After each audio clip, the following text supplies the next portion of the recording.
Assalamualaikum warahmatullahi wabarakatuh. Saya Maiton Landari. Di sini saya kembali melanjutkan tugas laporan baca buku The Honest Truth About Dishonesty pada bab ke-8 secara keseluruhan menurut pemahaman saya sendiri. Oke, langsung saja. Menurut pemahaman saya, pada bab ini membahas tentang bagaimana ketidakjujuran bisa menyebar seperti penyakit menular. Nah, terutama ketika kita melihat orang lain melakukannya dan lolos tanpa konsekuensi. Jadi di sini penulis menggunakan eksperimen untuk menunjukkan bahwa lingkungan sosial memainkan peran besar dalam mendorong dan menghambat perilaku curang. Jadi di sini ketidakjujuran itu menular ya. Jadi penulis membuka bab ini dengan gagasan bahwa ketidakjujuran tidak selalu merupakan pilihan individu yang terisolasi, melainkan dapat menyebar dari satu orang ke orang lain seperti virus. Nah, jadi pada eksperimennya penulis dalam salah satu studi yaitu seorang aktor ditugaskan untuk curang secara terang-terangan dalam suatu tes. Jadi hasilnya peserta lain cenderung ikut-ikutan curang ketika mereka melihat seseorang dari kelompok mereka sendiri melakukannya. Jadi mereka juga ikut-ikutan curang. Jadi di sini identitas sosial berperan besar. Jika perilaku curang adalah orang dalam, misalnya sesama mahasiswa dan universitas yang sama, maka kecenderungan peserta lain untuk meniru perilaku curang tadi meningkat drastis.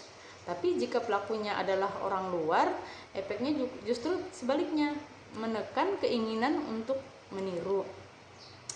Jadi norma kelompok menentukan arah. Ketika penulis menekankan bahwa norma sosial yang berlaku dalam suatu kelompok bisa menguatkan atau menghambat ketidakjujuran. Jika kelompok tampaknya mentoleransi kecurangan tadi, maka semua anggota bisa ikut-ikutan curang. Jadi di sini peran pemimpin dan figur publik itu sangat penting ya. Jadi ketika tokoh masyarakat misalnya seperti CEO atau politisi melakukan kecurangan dan tetap dihormati, ini memperkuat anggapan bahwa itu boleh-boleh saja ya. Jadi mereka menganggap hal ini menyebarkan infeksi moral lebih jauh. Jadi pada eksperimen tambahannya, penulis menemukan beberapa studi lanjutan menunjukkan bahwa penyebaran ketidakjujuran juga tergantung pada seberapa besar seseorang mengidentifikasi dirinya dengan pelaku. Jadi dampak jangka panjangnya jika dibiarkan, infeksi ketidakjujuran ini bisa berkembang dan menjadi budaya atau sistem yang merusak, di mana kecurangan menjadi hal yang biasa dan tidak lagi dianggap salah. Nah, jadi di sini pentingnya pencegahan dan contoh yang baik untuk mencegah penyebaran virus ketidakjujuran.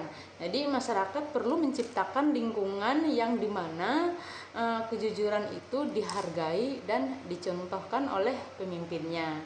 Jadi itu saja menurut pemahaman saya pada bab ke-8 ini. Salah kurangnya saya mohon maaf. Atas perhatiannya saya ucapkan terima kasih. Wassalamualaikum warahmatullahi wabarakatuh.